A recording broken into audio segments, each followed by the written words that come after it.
Hi, welcome back to our channel Sharada ಟ್ಯುಟೋರಿಯಲ್ಸ್ಗೆ ಸ್ವಾಗತ. ಇವತ್ತು ನಾನು ಮಾಡೆಲ್ ಕ್ವಶನ್ ಪೇಪರ್ 1ರ ಸೊಲ್ಯೂಷನ್ ಹೇಳ್ಕೊಡ್ತೀನಿ. ಮೊದಲನೇ ಮೇನಿದೆ, ಕೊಟ್ಟಿರುವ ಪ್ರಶ್ನೆಗಳಿಗೆ ಅಥವಾ ಅಪೂರ್ಣ ಹೇಳಿಕೆಗಳನ್ನು 4 ಆಯ್ಕೆಯಲ್ಲಿ ನೀಡಲಾಗಿದೆ. ಅವುಗಳಲ್ಲಿ ಸೂಕ್ತವಾದ ಉತ್ತರಗಳನ್ನು ಆರಿಸಿ ಕ್ರಮಾಕ್ಷರಗಳೊಂದಿಗೆ ಬರೆಯಿರಿ. ಮೊದಲನೇ ಕ್ವಶನ್ ಏನಿದೆ, ಕನ್ನಡ ವರ್ಣಮಾಲೆಯಲ್ಲಿ ವರ್ಗದ ಪಂಚಮಾಕ್ಷರಗಳು ಯಾವುವು? ವರ್ಗದ ಪಂಚಮಾಕ್ಷರಗಳು ಅಂದರೆ ನ್ಯಾನ್ಯ ನಾನಾಮ. ಸೊ 5 ಇದೆ. ಸೊ ಅದು ಅನುನಾಸಿಕ ಮೊದಲನೇ ಆನ್ಸರು. ಪಂಚಮಿ ವಿಭಕ್ತಿಯ ಕಾರಕಾರ್ಥವಿದು. ಯಾವುದು ಕಾರಕಾರ್ಥ? ಅಪಾದನ ಕಾರಕಾರ್ಥ. ದೇವರು ನಿಮ್ಮೆಲ್ಲರಿಗೂ ಶುಭವನ್ನುಂಟು ಮಾಡಲಿ. ಇಲ್ಲಿ ಮಾಡಲಿ ಅಂತ ಬಂತು ಅಂದರೆ ಸಂಭವನಾರ್ಥಕ ಕ್ರಿಯಾರೂಪ. ಬಹುರ್ವಿಹಿ ಸಮಾಸದ ಪದವಿದು. ಚಕ್ರಪಾಣಿ. ಚಕ್ರವನ್ನು ಉಳ್ಳವನು ಚಕ್ರಪಾಣಿ. ಸ್ವತಂತ್ರ ವಾಕ್ಯಗಳನ್ನಾಗಿ ನಿಲ್ಲಬಲ್ಲ ಅನೇಕ ಉಪವಾಕ್ಯಗಳೊಡನೆ ಒಂದು ಪೂರ್ಣಾಭಿಪ್ರಾಯದ ವಾಕ್ಯವಾಗಿದ್ದರೆ ಅದು ಯಾವ ವಾಕ್ಯ?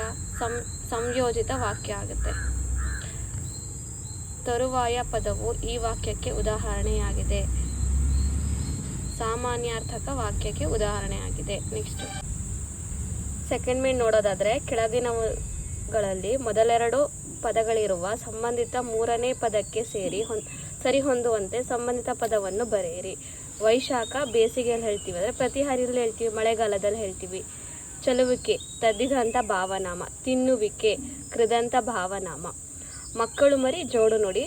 ಬಟ್ಟ ಬಯಲು ದ್ವಿರಕ್ತಿ. ನೆಕ್ಸ್ಟ್ ಮನುಷ್ಯ ರೂಢನಾಮ. ಪೂಜಾರಿ ಅನ್ವರ್ಥನಾಮ. ಮೂರನೇ ಮೇನ್ ನೋಡೋದಾದರೆ, ಒಂದು ವಾಕ್ಯದಲ್ಲಿ ಉತ್ತರಿಸಿ ಇದೆ. ಹಸಿದು ಮಲಗಿದ್ದ ಹುಲಿಯು ಏನೆಂದು ಯೋಚಿಸಿತು? ವಿಧಿಯ ಆಹಾರಕ್ಕಾಗಿ ಏನನ್ನು ಒದಗಿಸುವುದು ಎಂದು ಹಸಿದು ಮಲಗಿದ್ದ ಹುಲಿಯು ಯೋಚಿಸಿತು. ನೆಕ್ಸ್ಟ್ ಎರಡನೇ ಕ್ವಶನ್ ನೋಡೋದಾದರೆ, ವಿಶ್ವೇಶ್ವರಯ್ಯ ಅವರು ದಿವಾನರಾಗಿ ನೇಮಿಸಿದ್ದವರು ಯಾರು? ವಿಶ್ವೇಶ್ವರಯ್ಯ ಅವರನ್ನು ದಿವಾನರಾಗಿ ನೇಮಿಸಿದವರು ನಾಲ್ವಡಿ ಕೃಷ್ಣರಾಜ ಒಡೆಯರ್. ಮೂರನೇ ಕ್ವಶನ್ ನೋಡೋಣ. ಗಡಿ ಪ್ರದೇಶಗಳಲ್ಲಿ ಬ್ಲಾಕ್ಔಟ್ ನಿಯಮವನ್ನು ಏತಕ್ಕಾಗಿ ಪಾಲಿಸಲಾಗಿತ್ತು?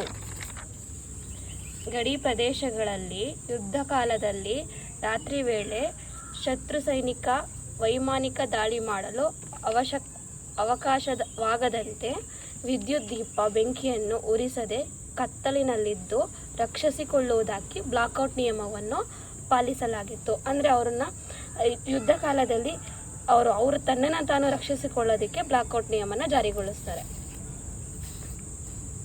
ಕಶ್ಯಪಿ ವಿದ್ಯಾಭ್ಯಾಸಕ್ಕಾಗಿ ತನ್ನ ಮಕ್ಕಳನ್ನು ಯಾರ ಬಳಿಗೆ ಕಳುಹಿಸಿದಳು? ಕಶ್ಯಪಿ ವಿದ್ಯಾಭ್ಯಾಸಕ್ಕಾಗಿ ತನ್ನ ಮಕ್ಕಳನ್ನು ಸಹೋದರನಾದ ಸೂರ್ಯಮಿತ್ರನ ಬಳಿ ಕಳುಹಿಸಿದಳು. ನೆಕ್ಸ್ಟ್ 15ನೇ ಕ್ವಶನು, ಕುದುರೆಯನ್ನು ಲವನು ಯಾವುದರಿಂದ ಕಟ್ಟಿದನು? ಕುದುರೆಯನ್ನು ಲವನು ತನ್ನ ಉತ್ತರೀಯದಿಂದ ಕಟ್ಟಿದನು. ದ್ರೋಣನು ಪರಶುರಾಮರ ಬಳಿಗೆ ಏಕೆ ಬಂದನು? ದ್ರೋಣನು ಪರಶುರಾಮರ ಬಳಿ ದ್ರವ್ಯವನ್ನು ಅಂದರೆ ಹಣವನ್ನು ಬೇಡುವುದಕ್ಕಾಗಿ ಬಂದನು. ಅಮಾಯಕ ಭಾರತೀಯರ ಮೇಲೆ ಗುಂಡಿನ ಮಳೆಗೆರೆದ ಬ್ರಿಟಿಷ್ ಅಧಿಕಾರಿಯ ಹೆಸರೇನು? ಅಮಾಯಕ ಭಾರತೀಯರ ಮೇಲೆ ಗುಂಡಿನ ಮಳೆಗೆರೆದ ಬ್ರಿಟಿಷ್ ಅಧಿಕಾರಿಯ ಹೆಸರು ಜನರಲ್ ಡಯಾರ್. ಇದು ಮೊದಲನೇ ಮೇನು, ಸೆಕೆಂಡ್ನೇ ಮೇನ್ದು ಮತ್ತು ಮೂರನೇ ಮೇನ್ದು ಆನ್ಸರ್ ಆಗಿತ್ತು. ಇನ್ನು 4ನೇ ಮೇನ್ನ ನೆಕ್ಸ್ಟ್ ವಿಡಿಯೋದಲ್ಲಿ ಮಾಡ್ತೀನಿ ಫ್ರೆಂಡ್ಸ್. ಬಾಯ್.